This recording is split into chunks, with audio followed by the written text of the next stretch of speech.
What's up, guys? The Netman Podcast, episode 5. I told Aaron it feels like a milestone for us. Tonight we have the Creek Crawler, Bryan Slaton from right here in Ohio. He's built himself a sweet YouTube channel. Just recently got over 10K subscribers. I know he's on Vance Outdoors Pro staff. I think he's with Nico Bates. Very seasoned angler, got some awesome videos. Before we move on too far, I want to thank the Great Lakes Fishing Expo for sponsoring this podcast.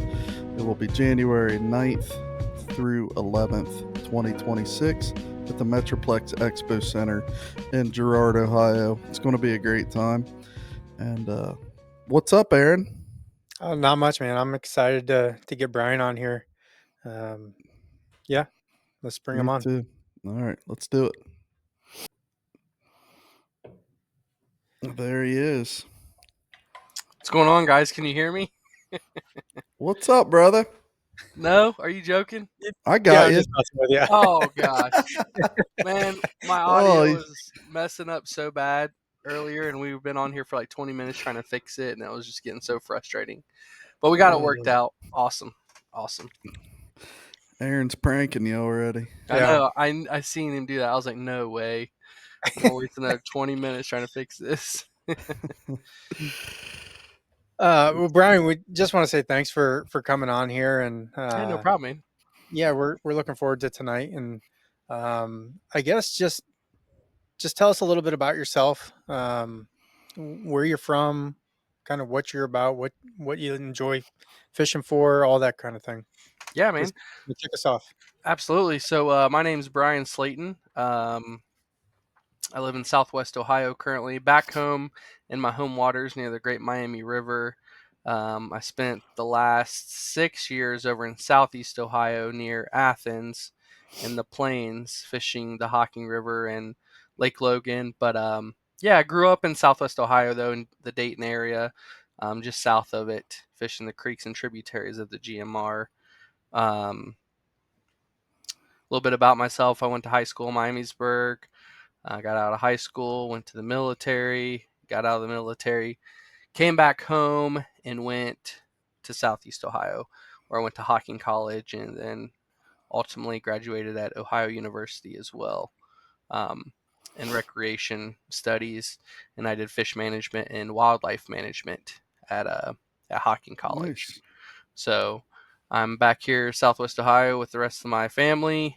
So we're pretty close.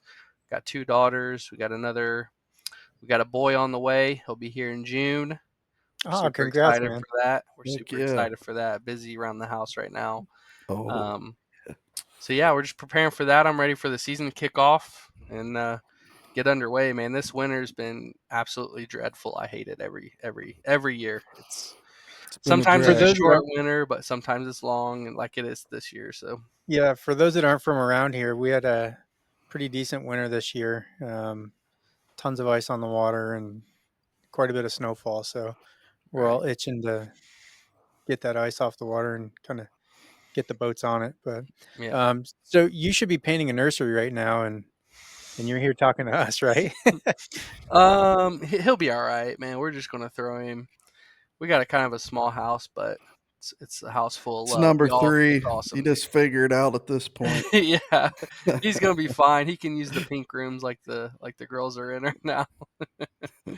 But speaking of getting the boats on the water, I went out creek fishing today and cracked my first smallmouth of the year. So that was pretty cool. Yep, I was excited. Get him on a glide? No, I got him on the little crawl presentation. Nice. Yep. Nice. Water temps was probably like 44. Got 2 of them. Do you usually wait for a certain water temp before you break the glide out? So I don't really fish like a glide. I guess it's like a glide category. I actually have it with me, the little jointed swim bait deal. Yep. This little trace. But yeah, I'll whip that thing out once, probably when the water temps are like 50. The creek smallmouth start getting in that mood of pre-spawning at like 49 to 52 degrees, and they're just wanting to put on the weight just like every other fish during the pre-spawn. So you can go in the creek and actually hammer some big fish on what other people probably wouldn't throw in a creek. So it's pretty cool. I've been doing it the past couple years and having a lot of success. But I think here in Ohio, probably give it a couple more weeks. I don't know, man. I feel Right. like another winter spell is just waiting around the corner with a baseball bat, and we're just going to get hit with it. But I hope the next couple weeks, um, the water temps stay consistent. We get some good night temperatures. With the longer days, though, that helps a lot. That helps a lot. Once we spring forward, I think next week. I Yeah. think this weekend, right? Yeah, Yep. I my think it birthday's is. this weekend on March 10th. Is my birthday, so we get to spring Awesome. forward. Happy It's my birthday. birthday. Hopefully, get the water temps warmed up and really hit these creek smallies, and then hopefully bed fishing right around the corner from that. So you fish a lot of creeks. Mhm. You've got a pretty awesome YouTube channel. Thank you, man. I appreciate it. Tell our listeners about your channel. What's Yeah, the name of it? How can they find you? What yeah, socials are you on? absolutely. So my YouTube channel is called the Creek Crawler. I've been doing creek and river videos for about 6 years consistently. Probably since 2018. It's probably been 7 years now. Time flies, man. Especially when you have kids, time starts flying. Anyway, Yeah. um, yeah, I've been doing the YouTube thing. I just surpassed the 10,000 subscriber mark, which is a Saw huge that. milestone. Huge milestone for me. I've been working on that for a while and just trying to be consistent. It's tough, man. It really is. The YouTube thing, like when you go out and fish and then do YouTube videos and come back home and you gotta spend a couple hours editing. It's a lot of work, and I was pretty blessed to hit that 10K mark, and that was pretty awesome goal of mine to achieve. So yeah, you can Yeah, find me on the Well, YouTubes, the Creek Crawler. for sure. well, and I think one of the unique things about your channel is you're not standing on the front of a bass boat with a chest mount, and I mean you're walking these little creeks and rivers and spillways, and one It's of the got things an I it's never, got an adventure aspect. Right. And yeah, that's why I wanted to do it, because I wanted to bring something I've done my whole life to the YouTube platform, and there's been a handful of people doing it. Um, but I think it's something that's very relatable to everyone, and everybody can do it. You don't need a boat or anything like that to go out and catch trophy fish. They're really just swimming in creeks right under your nose. You just got to go Yeah. out there and look for them. So that's why I made the well, channel, and that's why. we're not talking just like 12-inch smallmouth or crappie. You've got some videos catching a pretty good sized muskie too. Yeah, we're pretty blessed in Ohio. We have a lot of creeks and things that are below lakes that are stocked with muskie, sawguy, um, and anything that's in a lake. If there's a dam below it and there's a creek below it, if it's got water, some good water in it, it'll hold whatever the lake has in it, from my experience. So, you find a lake that's got muskie, the creek downstream is going to have muskie. You find a lake that's got a lot of sawguy, downstream is going to have a lot of sawguy. Like the GMR is polluted with sawguy because Indian Lake and all that other stuff just dumps their fry and stuff into those river systems. So yeah, man, Yeah. it's absolutely killer. I love the rivers and creeks. Now, do you uh do you choose targeting bass over soul guy, or are there days you're like, I'm going to crack some soul guy today? Um, you know what? To be honest, Jesse, like probably 4 years ago, 5 years ago, I had like a huge sawguy kick, man. Like I wanted to go Yeah. out and target sawguy, but I wanted to get more well rounded as a bass angler Hmm. because something about this big smallmouth in our river systems, man. It's just like I would catch sawguy like a bycatch, and I would go out and target sawguy sometimes. But I'm like, man, I really like these smallmouth a lot more. Yeah. But yeah, there'll be a day like I went. What the last good trip I had for sawguy was this past November. I went out with a little jerk bait and caught 5 sawguy, and they were all like 19 to 21 inches long, just cracking them on the river here. Yeah. So there's times I'll go out and do that. It kind of stinks because sawguy are most active like right at night, and I'd love to film content for sawguy, but it's kind of hard to be consistent like during the daylight hours, unless you're like fishing like an Indian or a Buckeye Lake that's just like polluted with sawguy. So Yeah. yeah, I just Yeah. like the smallmouth, man. That's where it's at. For sure. Can't go wrong there. I mean, the biggest benefit to the soul guy is just the good eating for me. Right, But right, yeah. I've it's eaten hard to some out of the river too. So yeah, just not too many. right, yeah. Well, it's just hard to stop, especially when you know you're on a bass bite or they should be biting. Like it's just hard to target soul guys. So I definitely understand that.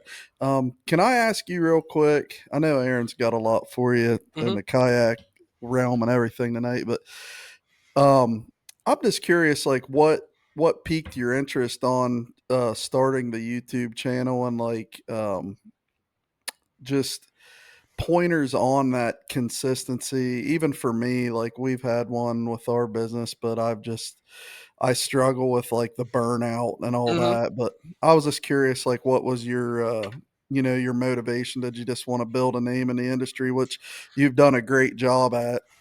Appreciate it. You're Yeah, definitely. respected and I hear nothing but great things about you constantly. So just tell me about that a little bit. Yeah, man. So kind of like I was alluding to earlier, it was wanting to provoke people to get out and understand that there's great fish to be caught no matter where you are, honestly. Like if there's a creek or a river by you, there's good fish to be caught there. And I wanted to bring people along my adventures and kind of show what I was catching because when I was growing up in high school and even before high school, I was walking creeks for miles and miles when I was probably 12 years old, 13 years old, driving my mom nuts because I wouldn't be home till Same. way past dark. And We all have our stories just like that. right, We right. literally talked about all that in our very first podcast. It's hilarious. Yeah. So when I lived in Miamisburg, man, I would walk along the bike trail and everything for miles. And none of my buddies were really interested in growing up and getting into high school. Like, they had other things they were chasing. And I was chasing the fish. But yeah, I just wanted to bring people along and show that a fish of a lifetime really could be hiding right under your nose in your backyard. So that's why I started it, um, and just grew from there. And just want to kind of bring people along the adventure, provoke them to get out there and create a relationship with our natural resources because I think that's a big thing too. I went to school for conservation, wildlife, fisheries management, like I said before, and I take that stuff seriously. And I think if my videos can get that one person out there and just have a great day, that's my goal. So, Cool. and I as far love it. as like your second part of your question, like the burnout and everything, and trying to stay consistent, some tips that I do. And I tell people this, and they just look at me like cross-eyed, like I can't believe you do that. But it's like when I'm out on the water filming, I just film 5-minute sections, 5-minute clips at a time. And if I demonstrate a technique or I'm showing where I'm fishing or any kind of relevant information, a catch, a cast to catch, I'll keep that 5-minute video, right? Stash it, um, put a marker on it in my GoPro. I rock an old GoPro. It's a Hero 4 Silver. Um, but I Oh, could put a nice. marker on it. Yeah. They're like 12 generations past that. Yeah, I know, Yeah. man. I But thought you my know what? 7 was old. Right. Hey, I catch so much slack because it's like, dude, why don't you just upgrade? I'm like, dude, it's an awesome, it's like a tank, bro. And I got a Yeah, little mic for it. yeah. But I do a lot of editing while I'm out there fishing, and it's just come second nature to me. So, like I said, I'll film 5 minutes. If something relevant happens, I'll keep it. If nothing happens, I'll just go into my thing, delete it real quick, start another 5-minute thing, and it just becomes something I can almost do without even looking at my GoPro. Um, and that's what I do. So when I come back home, any clips I have from my trip, it's all relevant stuff, and that just saves Okay. me a lot of time when I get home. Sure, you might be wasting a little time while you're out on the water, um, but when you get home, everything I have is all the stuff that I want in my video. So I just Yeah. drag it in, and then I start editing, cutting my video to make it. So That's big that's time kind of my too. strategy of how I've been doing it. Yeah. Yeah. Cool. More time with the kids. You've evolved to Right. maximize your time. I like it. I've I fish tournaments in a club, and so it's usually about 1 weekend a month, and then I'll try to sneak out a couple more times and fish during the month. Um, my wife gets burned out. Does your wife get burned out? Like Burned out with from your absence, or Burned out. Yeah, mainly. Right. Burned out from you And going so, like, fishing all the time. yeah, you snuck out after work today and Right. caught a smallie. Yeah. Like, It's is she teamwork, just man. used to it at this point? Like, I told her, kind of give Teamwork. and listen, take? here's the thing. So me and my wife have been married for 11 years now, and I made it very clear, like I said in high school, because we met in high school. Okay. And when she met me, I wasn't out partying or nothing. She could find me at the river in the creeks. I was always out there. So I was like, look, you're marrying this. This is what you're marrying. I made the line very clear before we got together. But it's like she's very understanding and supports what I do and understands my vision of where I want to go with things. So um but yeah, and that's one of the things during the winter time. I don't put out as much content as I would like. Um Usually because the fishing's bad, and I Yeah. get that time to hang out with the family. So Sure. I spend the winter time hanging out at home. I'm a homebody here for the most part. I'll get out every now and then, very rarely, but this is my time to make up to my wife for all the time during the the spring and the You, summer and the fall. you So definitely you definitely see a pattern with guys that are pursuing something or doing well in tournaments or doing well with your YouTube channel, but the pattern always seems to be a supportive better half. it's got to be it's a team effort, Yeah, man. Yeah. If she yeah, didn't support it or really didn't want me to fish as much and do the thing, I don't think it would be possible. So it's yeah, a lot on her part because she's got. I mean, when I'm gone, she's got two kids she's watching. It's a lot of work on both of our ends. So I'm really yeah, grateful and thankful and blessed for the wife that I got. So yeah.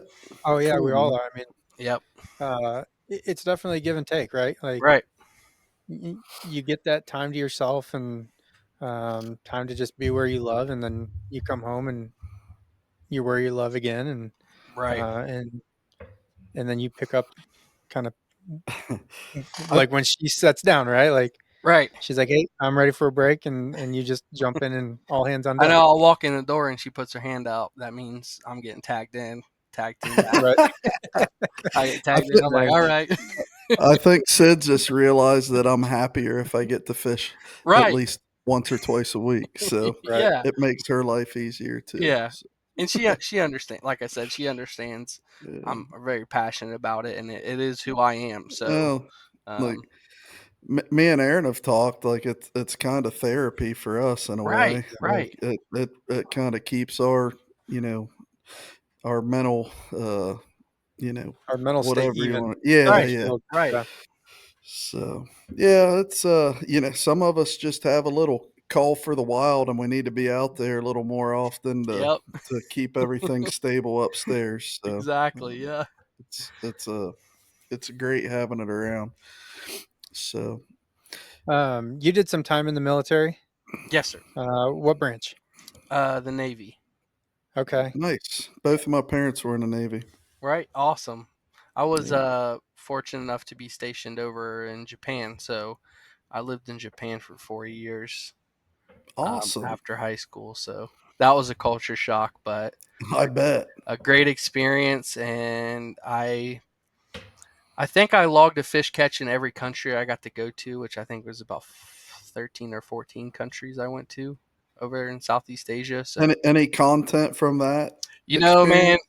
what's unfortunate is really started after I got out. So I got out in Okay. 2016, 17, and then once got out, I started ramping up the content, and I was catching fish off the back of our ship, like it was.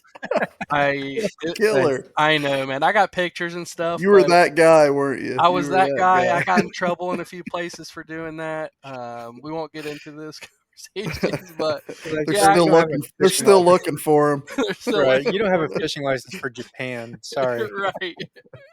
I don't think Uh, I don't even know if those countries wanted a fishing license. Like it was, like you would pay. There were some countries where you go, they'd have like pay lakes and stuff like that. But I would just fish the surf, just fish the ocean, or fish right next to our boat wherever we pulled into. Because at night the ship would light up. They'd have these big lights and stuff shining in the water, and you would see the craziest stuff at night swimming around. I'm gonna make a drop net because I was on the USS Blue Ridge, and the closest you can get to the water on that ship was about 20 feet up. So I made a drop net that dropped down 20 feet. So when I caught a fish, I can drop it down and kind of maneuver it over and get it and pull it in by That's myself. awesome. So I was in, I'll just tell a quick story about Singapore. I was in Singapore fishing off the back of the boat, and they have these giant fish called a queenfish. Um, it's similar to what a jack crevalle is down in Florida. You know what a jack is? Yeah. Like a giant trevally. They're kind of in that same family. But there'd be these huge fish swimming. They were Okay. queenfish in Singapore, and I would throw this big jerkbait down there and catch these giant fish off the back of the boat. It was the coolest thing. So were you eating these things? No, no, no, no. No. I Just didn't even really just know for what they kicks. were. I was Did like, did you ever get to catch a bass in Japan? I fished Lake Biwa. Really? I fished Lake Biwa. I caught like a 9-incher, I think. But there was a cool lake around. There was these chain of lakes around Mount Fuji. Yeah. Um, and I fished a lake called Lake Ashinoko. And I would take this trolley up this mountain, dude, and go fish this. It was crystal clear. You could see the bottom at like 30, 40 feet, and there was these giant bass everywhere. But I Really? could not, for the life of me, get them to eat anything. So that's why I think these Japanese anglers and stuff with all these finesse techniques, they just know Yeah. how to catch these highly pressured and highly sensitive largemouth, man. Because All this. Yeah, all the JDM and finesse, yeah, all that stuff. Yep. like I caught some. I never caught none of the big ones. I would drop my GoPro off the end of these docks, drop it down there, and just see these giant bass just sitting down, like a bunch of them. And we'd Yeah. try throwing jigs and stuff, and it was like, it's like they've seen it before. But I'm like, I Yeah. know these things have not seen this before. It's like I couldn't catch them, man. I was so upset, but it was pretty cool. Dude, you see some crazy videos. That the ones that just still just blow my mind are the ones where they freaking, they'll swim the glide down a rock face and then they'll just take the Yeah, rod and those start figure eight. figure eighting. Yeah, dude. Yeah. Like it is crazy. Like I didn't I have my want skill like that. I've gotten pretty good now. I wish I had the skill set I do now, like 7 years ago, like when I was hard in Japan. Like yeah, I probably could have caught some giant fish, but right. I'm just like I'll never get to go there. It takes forever to get there, but Yeah. I think we got you, Aaron. I think you're good, buddy. Okay. Yeah. Yeah. Yeah, well, that's cool, Brian. So Owen said he's going to what, Texas with you? So Owen Klein, yeah, Yeah. yeah, yeah, we're yeah, going Owen's my to. boy. Owen's my boy. Yeah, that's cool, man. Owen's a cool guy. Um, Yeah. I always give him slack for stuff. It's funny. So, oh Uh, yeah, you got to. Are you? So does this? I'm just kind of taking it away from the the creek fishing mhm. direction. So it sounds like you enjoy fishing some kayak tournaments as well, correct? Yeah, man, I've gotten the kayak. I've been in fishing kayak tournaments the past couple years, um, and just trying to get out of my comfort zone. I was a big smallmouth guy, and now I'm trying to learn how to catch largemouth. Um, Turns out a lot of the experiences you get in the creek and rivers you can translate over to catching Yeah. largemouth. So, been kayak fishing in the local trails, and every now and then, if a national trail gets close, I go and try to participate. I went to the Susquehanna River. If you've never been there, that place is unreal, man. Pretty crazy. It's crazy. If you get a kayak out on that river and do a few miles, you're catching like 40 bass in a day. It's crazy, dude. Now Um, they have guides and everything on that river, oh don't yeah, they? yeah, they got Yeah, I guides. thought. It's pretty big over there. Some of the national trails like the Bassmaster Trail and the Kayak Adventure Series, which is where I'm going with Owen in Texas here in a couple of Okay. weeks. The Kayak Adventure Series is holding a tournament down in Paris, Texas. Pretty interesting tournament. It's a 1 hour radius from the city that they go into. So, for a 1 hour radius of Paris, that's all eligible water. So, creeks, rivers, lakes, what Mm, have you, public ponds, like not, I guess, like state park ponds and all that stuff. So, any Anywhere kind with of public access, right? public access, right? Yeah. So, we're going to be heading down there in a couple weeks. I'm really excited for it. We're going yeah. to be down there, and we haven't really decided on what we're going to fish yet. that's what's cool about the Kayak Adventure series, man. There's just so much to think about. I'm sure during our 14-hour drive down there, we'll figure out something. Oh yeah. Yeah. Oh yeah. For So sure. when you fished the Susquehanna, like, did you have any content from that? Were you Yeah. recording much? hmm Okay. Yeah. So I fished the Hobie BOS, which was a big tournament national trail. Unfortunately, they stopped doing tournaments this year. But they had a big event there. There was about 200 anglers there, and I fished that event. I think I got like 60th or something out of 200. I was happy for it. Um, I didn't have a motor on my kayak. I need to get a motor on my kayak because, yeah, when you can motor upstream and I'm over there trying to pedal, it's just like Oh yeah. a huge Yeah. disadvantage. Like I caught a fish, no matter. I just floated around the boat ramp and just slayed them all day long, but it was just no size. I still had an absolute blast though. It was super fun. So that tournament for the river, you could fish anywhere on the river, right?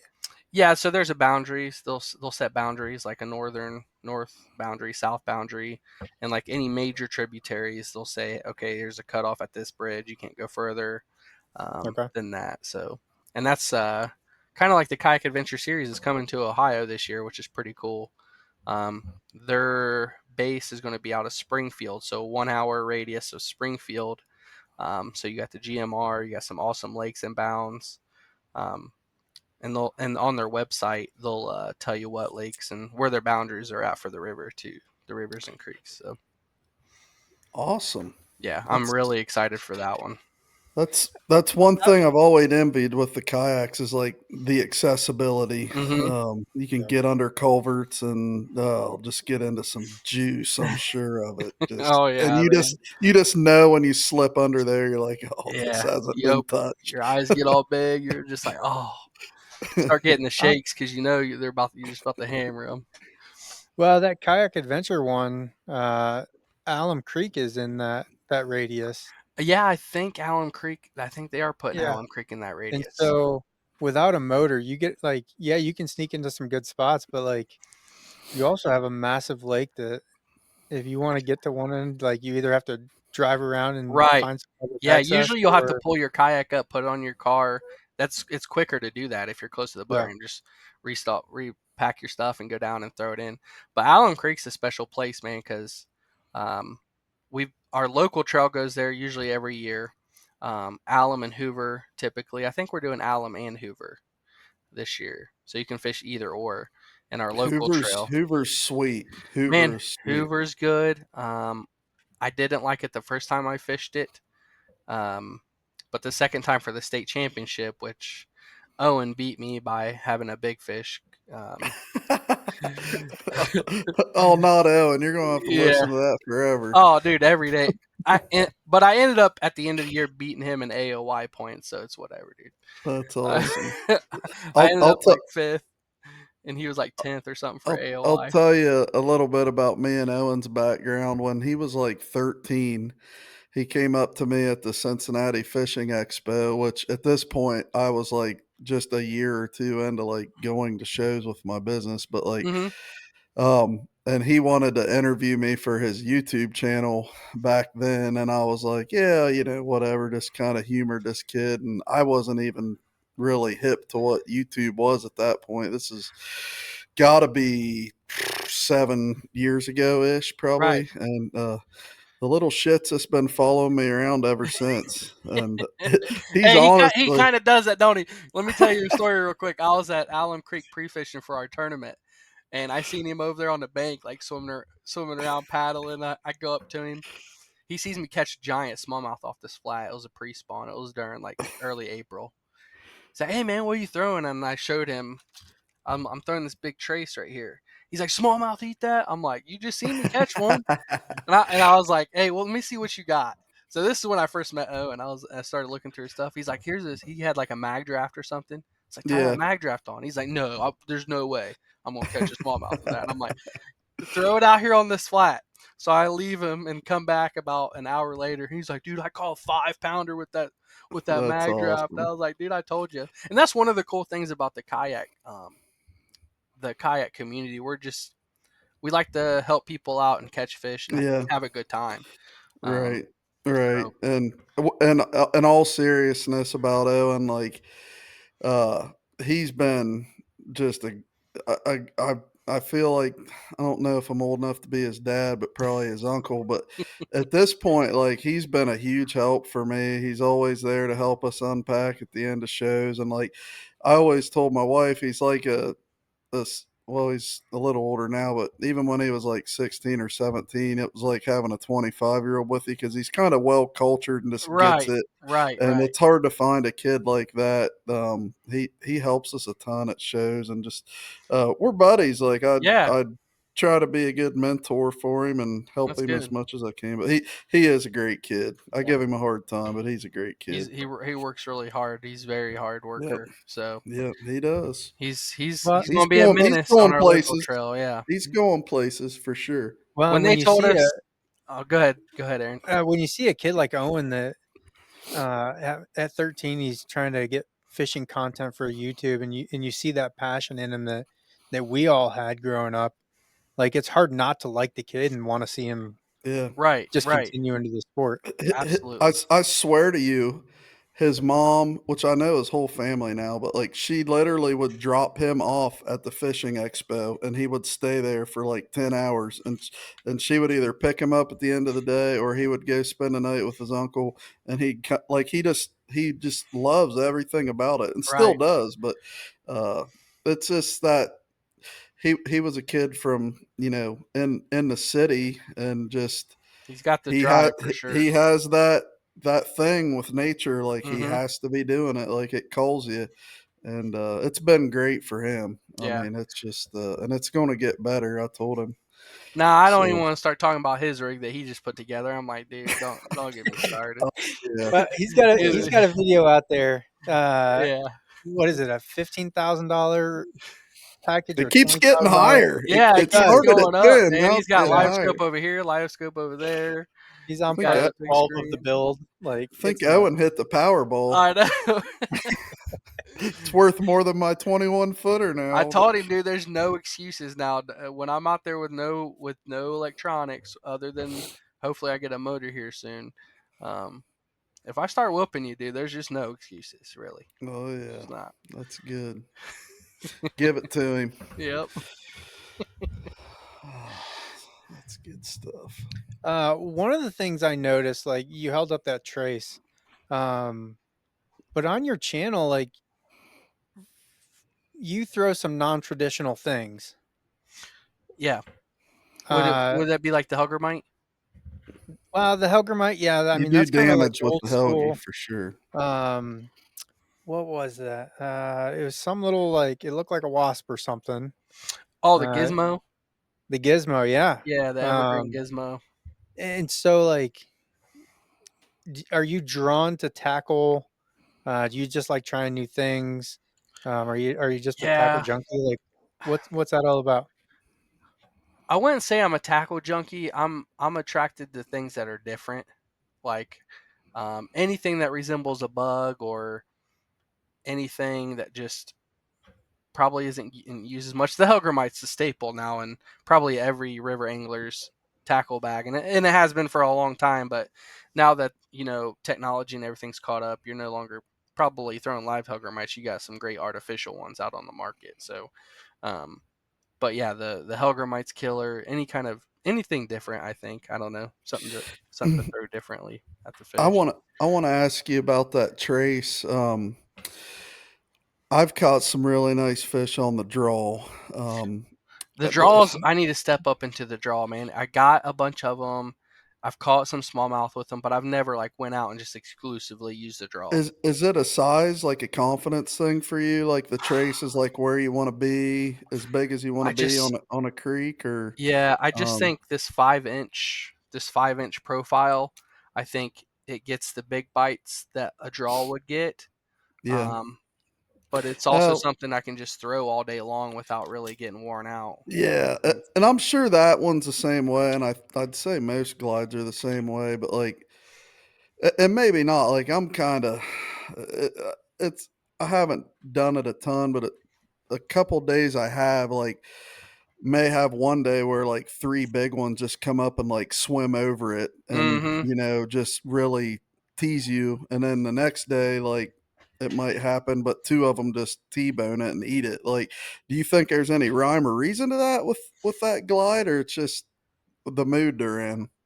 Well, that's one of the advantages I think the glide has over other baits is it shows you where the fish are at, so that you can come Okay. back again and follow it up with like a jig or a drop shot or Yeah. something a little bit more finessey. And I've had that situation with the trace as well, where these fish will come, they'll chase it and they're burning it, and then they just turn away. I'm like, what's going on? And then I'll like pitch a Helgermite or a crawl presentation in there, follow it up, and get bit that way, or a small crankbait or something. So not only does it have the power to get big bites, it also has the drawing power to reveal locations where these big fish are hiding, so that you can put that information in the back of your head and be like, okay, there's some over here, there's some over here, and then go back and kind of give them some Yeah. space. That's what I'll do on the river if I have situations like that. Give them some space, back up, bomb cast a Helgermite or something, or a crawl, and just kind of draw on the Are, bottom. are do you see these fish kind of coming off like a specific piece of cover or a little dark spot or a rock pile, or do you see them like coming out of nowhere, or what are you doing there? Honestly, like when you're fishing the river, these fish will seemingly come out of nowhere, Yeah. and it's just something. Obviously, I don't have my side imaging or anything on me, but if I'm thrown in the middle of a riffle and burning it and nothing happens, and within 10 feet something comes out, maybe there's like a log or a stump down there that I Just just can't yeah, quite little see. current break or something. Um, but the the ability to reveal a fish's position is super important too, because then I can just mark that spot and just be like, all right, I know there's fish here, there's fish hanging out here, and I can kind of pick it apart with a different technique if they're not committing on it. Okay. I So like it. the trace is pretty big profile. It I would say it's more of a gill shape than a shad shape compared to the Hmm. draw. Um, how long did you throw that bait before you got bit or built confidence in it? Um, like, is it something that you just committed to and was like, I'm going to throw this for 6 weeks if I have to until I get bit and figure it out? Right. Or did you get bit right away and you're like, man, I love this thing? Took it out the first day at Allen Creek, the actual creek down below. They just had come out, and I got a couple from 6 cents, and literally the first day in the creek, I just tossing it around, and these smallies were just T-boning it, and I was like, no way. I was like, it was the perfect profile. It was 5 inches. I know I worked for the Division of Wildlife for a few years in Southeast Ohio. And whenever we do these samplings and things and collect fish and look at their stomach contents, I mean, these fish can consume a much larger bait than people realize. I think now people are starting to get it now and throwing big glide baits, 9-inch glide baits, 8-inch glide baits. Um, but you would see like 15-inch bass with like an 8-inch shad in their bellies. It's just like, or like a 5 or 6-inch bluegill in their bellies. And like, you're like, geez, man. So when that 5-inch profile came out, I was like, that's got to be the ticket. Like I said, it's got the power to get the big bites and the consistency to catch your average size fish as well. So when you go into the creek, that first day I tied it on, I just threw it past this like log jam and just burned it, and something just came out and T-boned it. And I thought it was a muskie. I was like, great, I'm gonna lose it because I was in Allen Creek.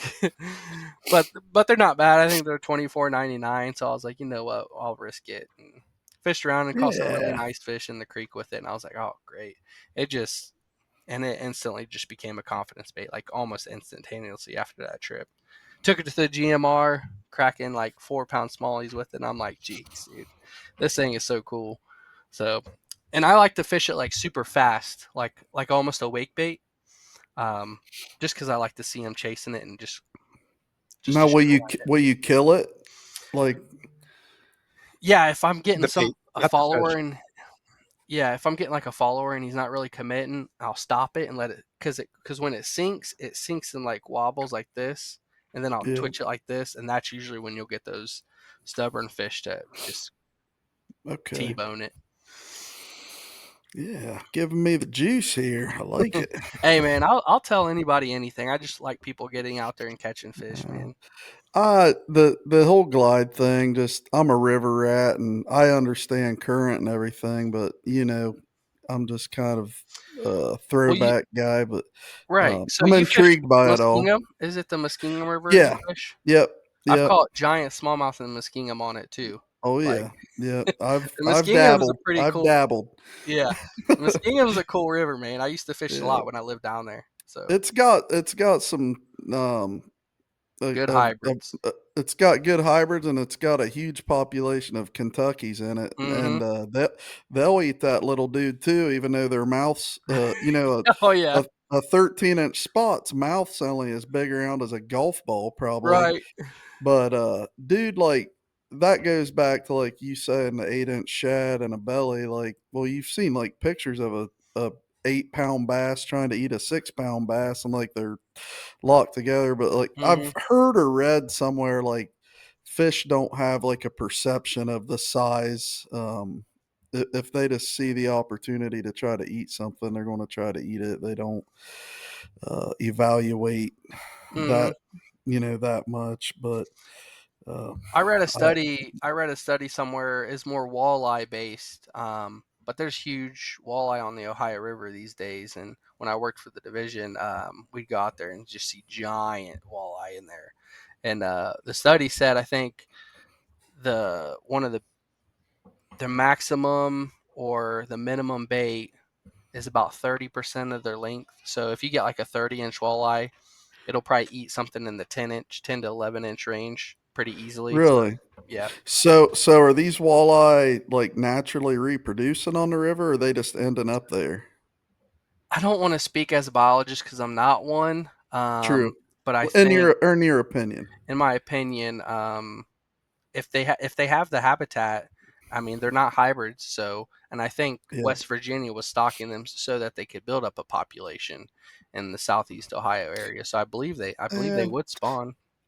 yeah, and I'm sure it just there's probably spots where they can spawn better than others, and maybe Hmm. that'll make certain pools or stretches of rivers better. But um, yeah, I've always kind of wondered about that. Just the muskingum, we don't get largemouth. It's very rare. You'll catch them in a lock I caught a chamber or giant largemouth in Muscat at on one of the those lock jams. Yeah. Yeah, yeah. So that's the thing. Like with the lock and dam system, and this little river is kind of like a flood control river. Like Hmm. there's just the largemouth Few and on the far main between. river. I mean, and I can in my life count probably on maybe both hands how many largemouth I've caught on the main river, but uh, it's just they can't reproduce. There's no The backwaters or habitat's not there for yeah, them. Yeah. there's nothing.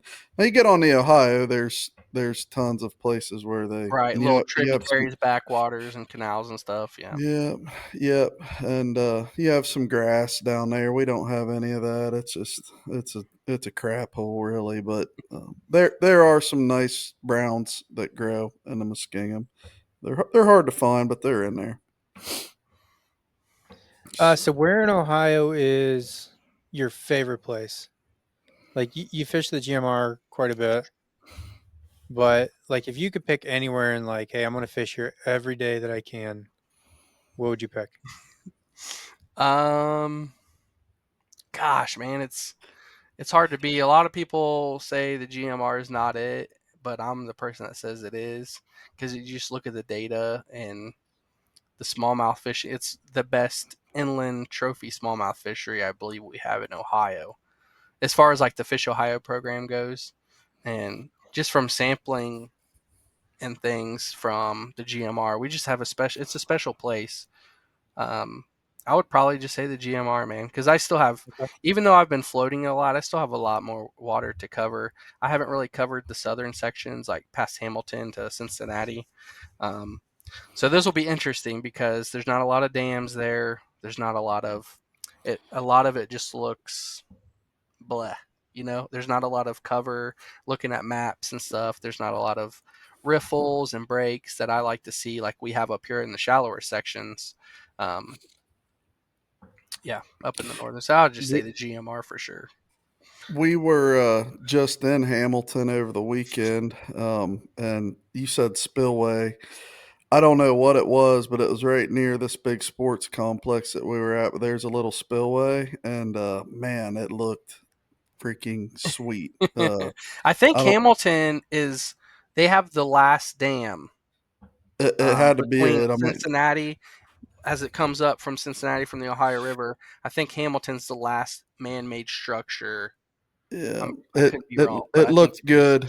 It looked. I mean, it looked just like a spillway on our Hmm. river. But yeah, I could see there being some big smallmouth in there. Do you think there's some hidden gems out there as far as stretches of rivers and creeks that haven't really been? I mean, I know the game you're in is getting more popular, Hmm. uh, quickly, and there's guys out, you know, enjoying it. Right. Do you think there's still a lot to be found? Um, I don't know, man, because these creeks and stuff that I've been fishing my whole life have been fished somebody else's whole life. Yeah, Um, just different ways, different tactics. Obviously, social media changes everything. Are there any hidden gems? I don't know.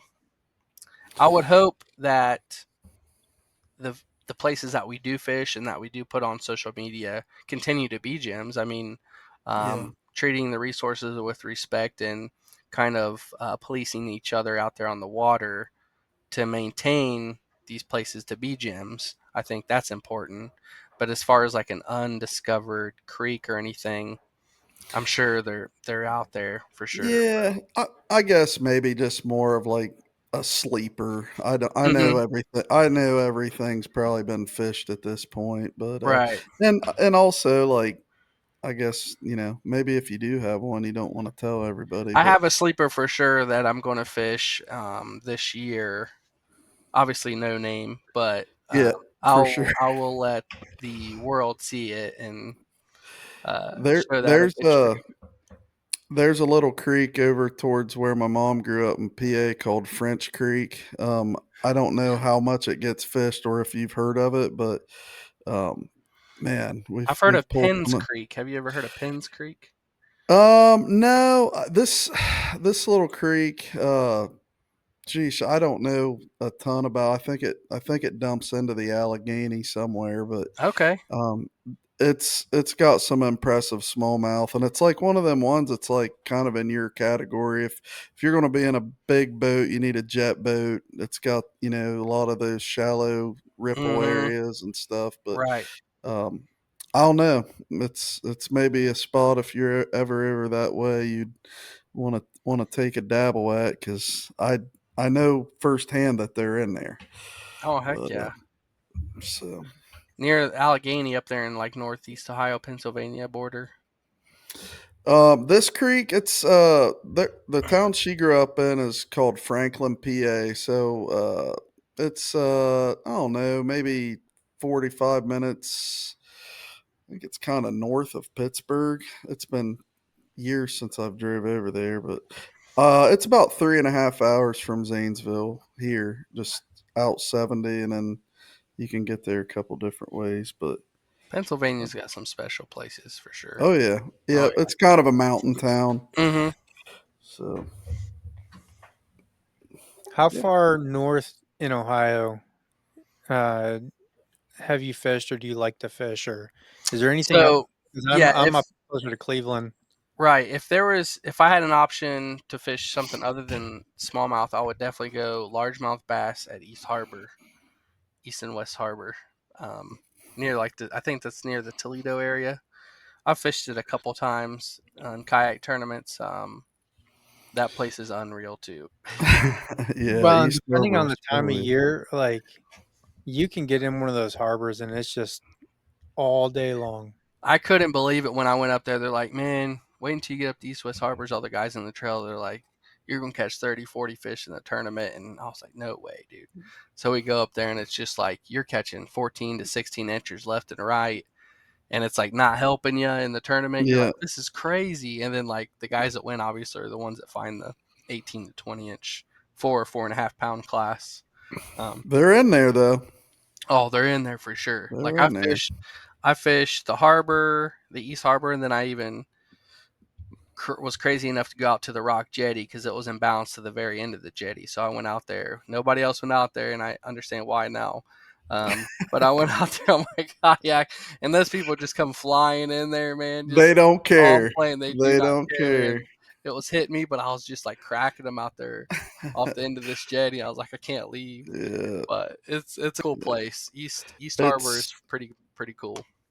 it's literally like the term world class fishery.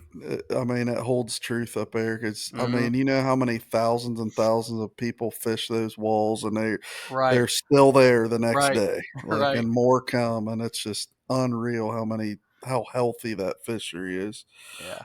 Thankful to have it for Yeah, sure. absolutely, and yeah, that's definitely one of my favorite spots, other than chasing river smallies for sure. Yeah. What else, Aaron? You got any good kayak questions for him for your build you're going with, or? Oh, you're building? What are you building? A new canoe? Yep, I just got a new canoe unlimited, and it's probably one of the biggest regrets I've ever purchased. Just the rabbit hole you're about to go down. And Oh, I'll be I'm honest, already in it. I'm a minimalist. So when it comes to kayaking, like I have my stock Old Town out there. There's no motor. I have a little Garmin 7-inch screen that I use. Um, The envy is welling up inside me. Like Aaron's the exact opposite. He's like I'm, the dad off Honey, I Shrunk the Kids. yeah, well, like that's how Owen was. He came out there with the little, what was it, like a little Bass Pro? I can't. It was might have been a Ascend, but then like a couple years later, he's like, as you mentioned, he's got a 15,000 rig. I'm just like, that's Yeah. crazy. But the my cool thing about kayaks is you can be successful without the stuff or yeah. with the stuff, whatever your fancy is. By all means, go chase it. I just want a motor, man. I got to get a motor. So my cousin, so I got the unlimited. My cousin just got the U10, Hmm. and he's a lot like you. He wants to paddle. Like he's gonna put a little transom mount trolling motor on it just to kind of get across the bays where he wants to Hmm. go, and then he'll just paddle around. Right. Uh, I'm the complete opposite. I've got 10-inch Garmin's on it. I've got a trolling motor. Like Nice. if I've seen a video with it, I want it, and and so I'm not quite the level of Owen yet. You're the reason why the bass boat guys will be like, "Why don't you just get a boat?" Well, I mean, I have It's one, like, right. and I'm fortunate All enough that that I can just there. yeah, I'm fortunate enough I can just pop some stuff off my bass boat That's and cool. transfer it over. But Right. Right. yeah, it's if you have a personality at all like me, be prepared if you want to buy a kayak, because I mean you could easily spend triple in accessories and in outfitting it Oh yeah. than you did on the boat The itself. kayaks is not even like the kayak doesn't even come up as a drop in the bucket. Honestly, like Yeah, for what you spend once you get into that realm, it's like $15,000 rig. You spent $1,500, 2,000 on your kayak, and then it's like I right. guess like the boat world too, maybe. But Yeah. Now, there is a lot to say though about um, like if you just enjoy being on the water, right, the right. kayak is the perfect tool to do that, Oh man, love it. and you truly don't need all the bells and whistles on it. And one of the benefits of the fishing kayaks is how wide and stable they are. Hmm. And so The new if canoe you're is just looking, very stable, huh? I've never well, and been that's on why one. I went with it for two reasons. One, how wide and stable it is, Hmm. but also I like duck hunting, and so Me um, too. Yep. it's very modular. So I can just basically take off some Right. thumb screws, strip Right. it back down, throw my Right. decoys in it, and go duck hunting. Have you been Um, duck hunting in your kayak yet? no, I just got it in January. Oh man, So I'm waiting for this ice to get off the water so I He can bought just it start at the Great floating. Lakes Fishing Expo, and he Yeah, Oh, looked at it okay. all weekend, and then he left with the darn thing. Right. So, I have my eye Welcome on to the one club, too. man. Like, I have a bass boat, but I have no bias towards kayak. Like, I'm interested in it. I mean, it's just like I said, I envy the.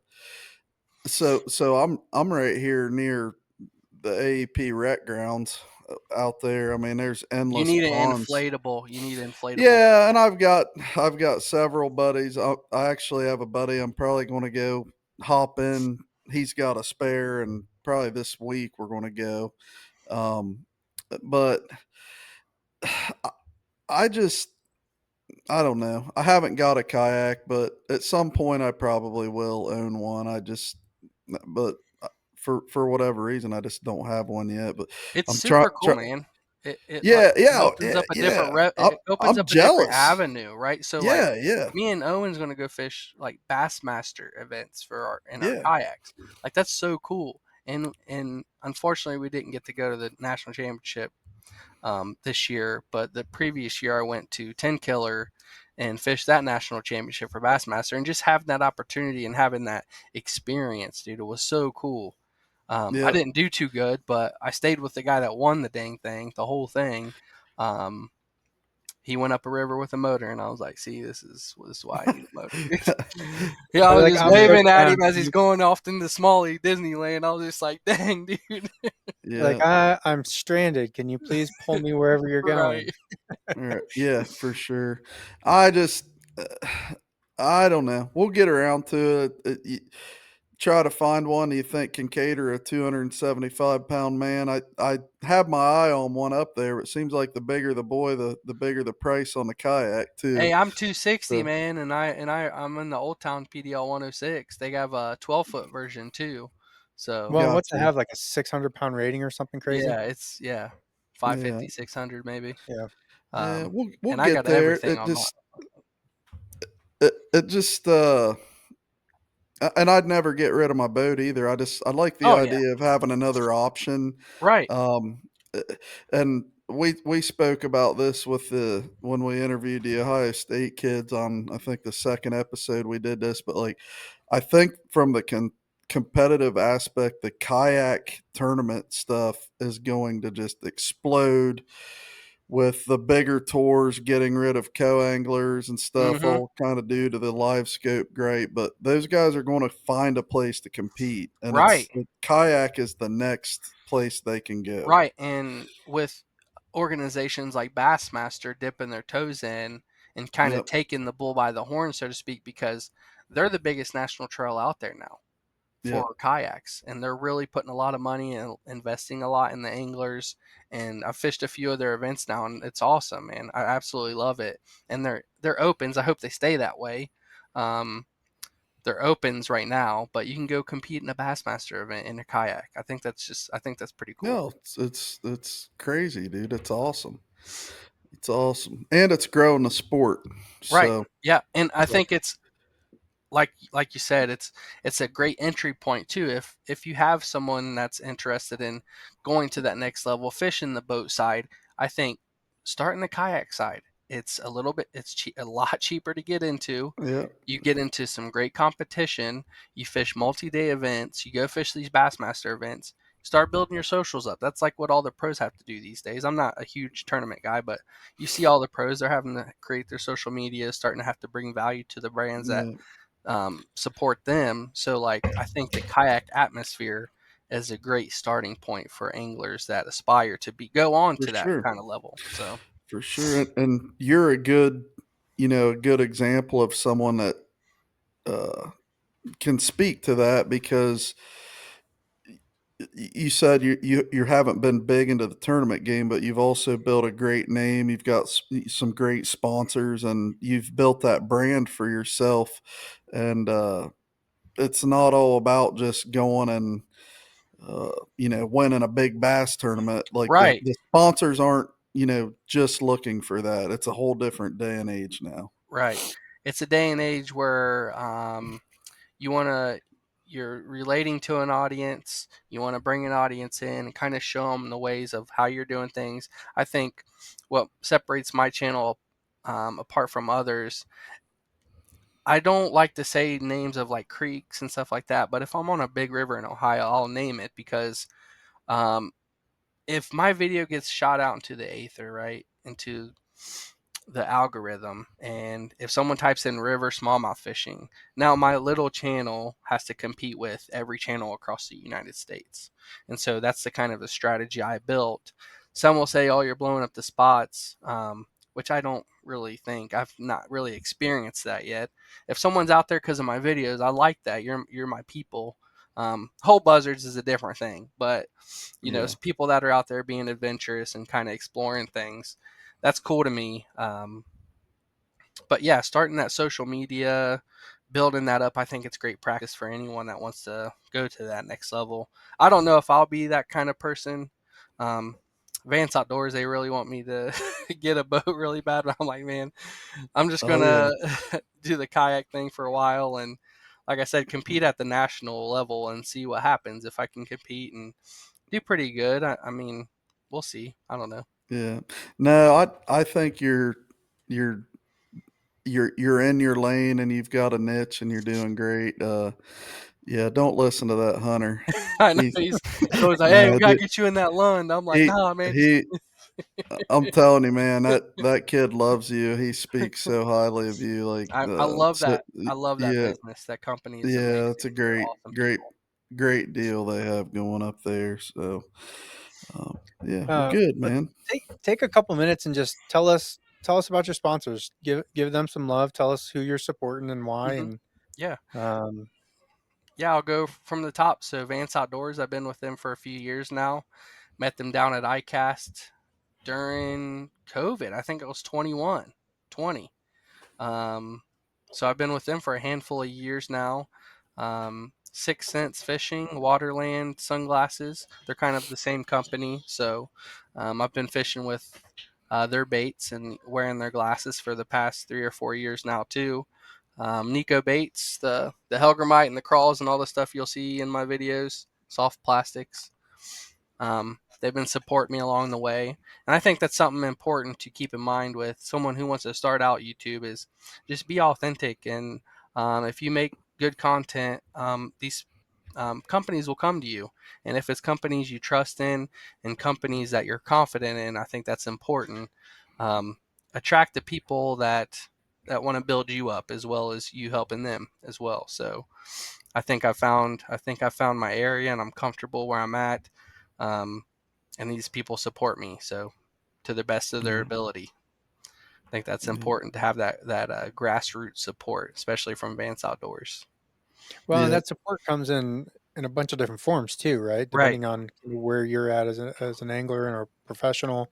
Because as much as Hunter wants to get you in a Lund, like he's not just handing you a Lund because you got 10,000 followers, right? Right. Right. Like there's some give and take there, right? Like you got Hmm. to earn whatever you get, and Yeah. so Yeah. you And I've can't just get literally in with started your from hands my out. feet to the kayak and maybe a boat one day, but I've started from the ground up and just built that yeah, solid foundation. And being committed to the people that are supporting me, I think is huge too. So, yeah. Well, dude, you really hit the nail on the head there with their with the comment you said with they'll find you, and it's so true because I kind of sit on the other end of that with my little business. I, if not daily this time of year, but weekly, we'll get emails and a lot of younger fellas wanting pro staff opportunities or this or that. But I think the best example that I could say as a business owner of something that would appeal more to me is a guy like you or a young guy fishing a tournament, out there working their butt off, catching fish, producing content in a plain white t-shirt with nothing on, but just enjoying yourself, having a great time. A guy like me would see that as an opportunity, like right. more than Brian wearing, 16 different brands and all conflicting on the, Right. Right. conflicting each other. Hmm. Um, I Nothing beats just hard work and authenticity. Nothing against uh, someone that's motivated trying to find Right. Right. sponsors, but uh, the hard work first. Let me prove to you why I Right. deserve an opportunity. Right. That's the attitude that they need going in for sure in anything Absolutely. in life. It's just like the Field of Dreams, man. If you build it, they will come. And Yep. I built my channel from the ground up, and this is years in progress. And I think with society and younger generation these days, they want instant gratification. So it's something they want right now, instead of trying to build that audience and build that following up. They want something instantly. And Right. I don't think that's the right way to do it. But if you start low, put your nose down, get to work, make some content, make something different, and build that subscriber base. All that stuff comes, man. All that stuff Yeah. comes. Yep, just a little bit of networking and making friends Right. and delayed gratification. I've talked to Owen a lot about this stuff, you know, because he's just wanting to grow in the game and this and that. And like, I learned something from Aaron when we became friends. Like, he came through our booth at a show and like followed up the next week with a real nice email, and like, just nice to meet you. Thanks for the great Right. customer service. And like, Your now we're like approach. best Yep. friends, dude. Like, here Right. we are. And I've kind of taught that to Owen, like, hey, have a conversation with so and so rod company he's trying to get with, and Right. follow up with them, you know, late next week, and you know, tell them, and this, like, the little things like that go a long way with a lot of people. So I guess if a kid could take a pointer, the networking side of it's huge, and just being Hmm. patient. So Just your approach to communicating with companies and um, the back end work, man. We're gonna keep saying it, but the back end work. So I was throwing this stuff really before these companies reached out to me, and they found my stuff and they're like, hey, we see you like our baits and everything like that. And that's kind of what you hit on. They'll come to you eventually. So yep, yep. No, they'll see the opportunity when it's there, right. for sure. Uh, so where's your like? What's your next milestone or like some goals for your channel? Like, are you going to get a little bit more into the kayak content? Kind of balance it out with the creek stuff. Like, Yeah, I'm just gonna balance it out. I kind of stay consistent as far as my tournaments. I don't want to stretch myself too thin. Um, with our boy coming this year, you know, content is up there, and the YouTube thing is important to us. I mean, it brings us income, so that's extremely important. We see the value in that. So, but yeah, I'm just gonna balance the creek stuff. The cool thing is, like, I can go out and walk a creek after work for a few hours, catch 5 to 8 smallies, make a cool video, show a cool technique. When the beds start making, I put my camera underwater and start filming smallmouth on beds. It's pretty cool. But just staying balanced, and I do want to take the kayak tournament more seriously. I guess not more seriously, but get more involved in it and try to commit to more national level trails if I can make it. Um, like, and everyone suffers from the economy and stuff these days, but like traveling into those Bassmaster events would be really cool. I think Yeah. getting to a stage where I can travel to those um, Hmm. routinely would be nice. It's a whole other content series for you yeah. as well. Right, right, and just being diverse, yeah, Yeah. attracting multiple different audiences. So, How many out of state tournaments are you planning for this year? um, Texas, Dale Hollow, Tennessee, Kentucky area. Um, going to try to do the Susky in Pennsylvania for Kayak Adventure Series. And then Kayak Adventure Series Tournament of Champions is at the end of the year, the championship, and it's an open. And that's on the west side of Pennsylvania, up northeast Ohio. So, like in your guys' area, I guess, over there. Um, I might try to go to, I think they're doing one in Wisconsin or Minnesota. Can't remember off the top of my head. It's a river smallmouth tournament. I heard so many great things up there, the upper Mississippi. So just a You got, handful, maybe yeah, five or you got six. quite a bit of windshield time ahead of you, though. Yeah. I'm going down there with Owen. He's driving us to Texas. So told him I'm Nice. not touching his truck. He's got that Yoda. You guys get good gas mileage at least. Yeah. Is he going to try to do several of those with you, or you just going to see I how think that we're doing goes? the And Texas one together, and then we already got a spot. I already got us a cabin on Dale Hollow for the Bassmaster event at the end of April. So awesome, You got a we're gonna couple awesome. do extra that. beds there. Jesse I Yeah, loves got Dale Hollow. I Dale, love Dale. man. Do you really? Hell Yeah, yeah, yeah. for sure. I Yeah. love it. We'll be going there at the end of April, prime time. I don't want to talk too much about because that's the Bassmaster event. But Yep. um, Keep Zip. the juice. yep, we'll be there, good time, and we're excited for that one too. So we'll do a couple together this year, I think. Yeah. Nice. I'm trying to slip down there, hopefully. I don't know if it'll happen. I've got one weekend free like in the next month, but Hmm. I have to run that by the wife, so we'll see. You can get cheap cabins, man. The cabin I got on the lake, it's like $350, I think, for 5 nights. Now is that like at Star Point or Sunset. Sunset? Okay, Hmm. I gotcha. always stay down there just because they're affordable and they're like right on the water. So Nice. Yeah. Yeah. Never stayed there. We usually just get a Airbnb, a cabin. We usually rent. That's kind of you know how it is down there. No cell phone service yeah, or anything yeah, I where we know. usually Hop stay. on But In the a that's hill. kayak, nice. That's nice as well. in a Sometimes. kayak tournament where you have to have internet access, dude, it's an absolute nightmare because you got to make sure your pictures are submitted on time and you have found service. So Yeah. that's Yeah. a That's whole got to nother be nerve aspect of wracking. yeah, that's a whole nother aspect because you go put up a sack and then not find your internet access. It's happened before. I've seen it happen where guys just have big bags and they couldn't find the internet and get their fish uploaded. I'm like, oh, dang. Uh, talk about doing some serious paddling to get Oh back yeah, to service. that's another thing. I want my motor so I can buzz around and get to the spots. Yeah, yeah. That's you would think this day and age, there would be signal about everywhere, but Right, right. that's one place. That's You one hit dead place. zones down there, man. It's unbelievable. It's a big part of why I like it down there, though. Right, It's kind right, of a right. little It's kind of like getaway. a little off grid area. Yeah. Yeah, yeah.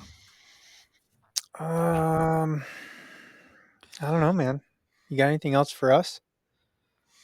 Man, I appreciate you guys having me on. I love doing this stuff like right now, like right when the fishing's about to get hot and getting all Yeah, hyped up after the expos and everything. it's full tilt cabin fever right now. Hmm. I've got That's a why I had to major go. itch. I was telling Aaron, I was like, man, I have to go out today, and I went out and caught a couple smallmouth, and I was just like instantly relieved. I was like, oh, all right, we're good. That's Well, good. what's crazy is I've got Mogador Reservoir like right across the street from my house, and it's been iced over for a solid since the beginning of January, pretty much. Right? Yeah. And but I've got the Cuyahoga River like 3 miles away, and like that's like thinking about fishing the rivers or anything like that's just nothing I've ever even thought of. And like I could just as easily shoot over for lunch or something, Right. kind of Oh wet a yeah, line man. for a little bit Oh my and gosh, yeah. kind of scratch that itch for a second.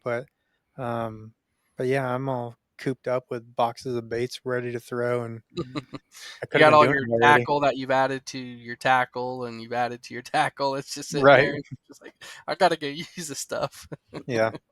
So Yeah. yeah, I might shoot over there. So, Yeah, you're gonna have to put in some work on that Magador because I've heard great things about it for That's you to Portage never. Lakes area, isn't it? Yeah, yeah, yeah. he's up that way. I Right. mean, Yep. not right on top of it, but That's he's one up of there. our derbs too during the local trail that we go up there, dude. And it's another one.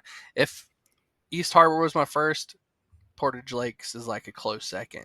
Caught some giant largemouth up there. Yeah. I've yet to fish there. I've Oh yet to man. go to Have Portage you Lake. fished Nemesilla, Yeah. Aaron? Have you? Okay. Yep. So In a kayak or in a boat? no, in a boat. Dude, the So kayak's stealthy, stealthy. I'm with McKinley Bassmasters, and Hmm. so we fish Portage Lakes, West Branch, Milton, Mosquito, Berlin.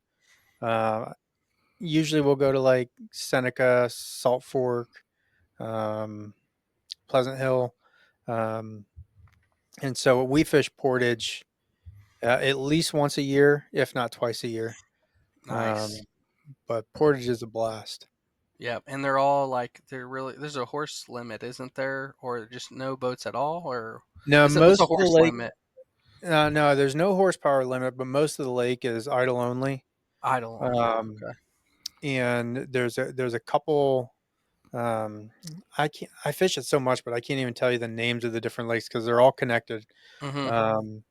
But two of them have a speed zone that you can get up on plane. Right. Okay. But the rest of it's just idle only. Right. Yeah, that's a special place up there. That's definitely a special place, especially if you have a kayak, dude. It's so sneaky. When I was up there doing a tournament a couple years ago, I was on a bluegill bed, flat, dude. Oh my god, just tucked back into the lily pads, watching these giants come through, tossing a big worm and just smoking them. That place is awesome. Yeah, tons of grass, tons of boat docks. It's fun. Yep. I love it. Well, so the title of our podcast is the Netman Podcast, because a good netman is responsible for supporting the boater or whoever hooked it. And so, if there's anything we can do to support you, support your channel, do you have affiliate links on your videos for your sponsors? You know How what? can I listeners don't support you? I don't have affiliate links or nothing, man. I've done this all just providing my subscribers with discount codes for Vance Outdoors. You can go to the store and say Crawler 15, say that you've been following my channel, watching my videos, and a subscriber, and my subscribers get 15% off fishing gear at the store that's not already discounted. So that's a huge discount for all your baits and tackle that you need. So Okay. I could do the Crawler 15 there, and then my other links I have on my YouTube channels in the description. I'll have those in there typically. So Okay. So what we'll do is we'll throw those up on the video. okay, And then if the listeners can just head over to Creek Crawler YouTube channel, the Creek hit Crawler, yep. like and subscribe. That supports Bryan tremendously. And while you're there, I mean, you'll spend days upon days just watching videos. There's a lot. There's a Yeah. lot. I've And there's almost some got 300 videos on my channel alone. okay. And they're not just short little like 2-minute videos. I mean, you can It's really usually learn a long lot. form content. Yeah, Usually great long stuff. form, 8 to 12 minutes, usually 15 minutes. So But, all right, man. Well, we appreciate you coming on here, and yeah, let's do this again, and maybe we can follow along on some of your kayak stuff this year, and yeah, yeah, bring me and Owen on here after our Texas send. Hopefully we catch some giant bass down there and report back. we'll I'd, do that I'd only if love he to do doesn't beat that. you, though. Only if he doesn't beat me. Oh, Yeah, we don't want to hear about that for an hour. Yeah, that's yeah, true. you got to put it to him down there. No, Yeah, Yeah, no graphs, no live scope, and just be Owen. All right, yeah. yeah, that'd be yeah. funny. I He just wouldn't. want to. He I wouldn't. just. He wouldn't get on. He wouldn't get on, dude. Yeah, no, he'd get on. He'd have the excuses ready. I want an hour of trash talk. That's all I want with that one. Just, and I'll help you. Don't worry. Yeah. Yeah, that's good stuff, man. Yeah, thanks, buddy. Greatly appreciate you Yeah, joining no us. problem. And we're, new to this, which we don't have a big following with it yet, but Is we're this going gonna. to be posted on YouTube? Yep. Yes. Okay. YouTube, Spotify, Apple Okay. Podcast. Yeah. Yeah, and one of my Um, next YouTube videos or something, I can mention our podcast today because I'm sure people would love to go listen and hear some of the things we have to say. So I'll put it in the description of my YouTube video too. So Awesome. awesome, Awesome. brother. We haven't made we haven't dropped this publicly. We wanted to get a half a dozen of them recorded, but then we're right, going to okay, try to pump it through my business and the expo, and I think we'll pick up a decent little following pretty quick. yeah, So, absolutely, man. Podcasts are great. I listen to podcasts the whole time I'm driving. So when you're driving 13 hours to a derb, usually I'm listening. My wife absolutely hates podcasts, but when I'm driving I to love derb, them, dude. I don't I, even watch I love TV I love anymore. learning. I know I love learning, and I love listening to people's experiences. Yeah, So yeah, I'm listening to podcasts all the time. So that's great. cool. I'll definitely put it on there. And whenever you guys are going to post this one, just let me know. And whatever video I'm making that month, I can put the plug in there for it. So Yeah. Cool. I would say probably the end of next week. But I'll shoot you okay, a text and let you know. okay, yeah, I'm getting ready to put together a video of why you should throw bigger baits in the creeks and rivers this year, and I'm doing the trace and the Helgramite. So then I'll plug this one right in there because we've already talked about it this episode. Perfect. Perfect. You need to Perfect. get them to make like a big 6-inch Helgramite. Do they have one? So the 4 1/4 inch is the biggest they got now, but they just made 6 cents. Just made a 7-inch trace, 7 1/4 inch trace. No, I'm And I talking just a ordered. Helgramite. The Helgramite. You want a big, Yeah, like a giant Helgramite. yeah, like a 7-incher, like a shaky Yeah. head kind of deal. Yep. Yeah, dude, that'd be killer. That'd be a hell of a I like a think bed this is. fishing bait. I think They should this call it is the like hell of a mite. Hell right. of I a think, bait. dude, there it is. So I think it's the frills because we all know these new things that are coming out. It's all about the frills and the little whiskers and everything. Yeah. But having that along like a 7-inch body, like a shaky head, that'd be pretty cool. Now those are like they're really durable too, right? Oh yeah. Yeah. They have They it's a food grade yeah, okay. plastic. Yeah. Yeah, Yep. so it's super Yeah. stretchy and Yeah, I it thought floats those too. were for sure. They're sweet. Yeah, and there's our little crawl that I caught my fish on today. But Nice. yeah, super Little stretchy. micro crawl. Yeah, Yeah. Good stuff. Awesome, man. Well, hey, thanks, buddy. We'll let you get no off here problem, and man. tuck them kids to bed. And like I said, we greatly appreciate everything. And I picked up some good tidbits from you as well. So, Yeah, man, um, absolutely. All right, there Appreciate you it. have it, everybody. Bryan Slaton, Creek Crawler, Hey, we'll see you out on the signing water, out. guys. See you later. Thank you. Thanks, see you, Bryan. buddy. See ya. We want to thank everyone that tuned into this episode. Please make sure you follow us so you can hear more episodes just like this one.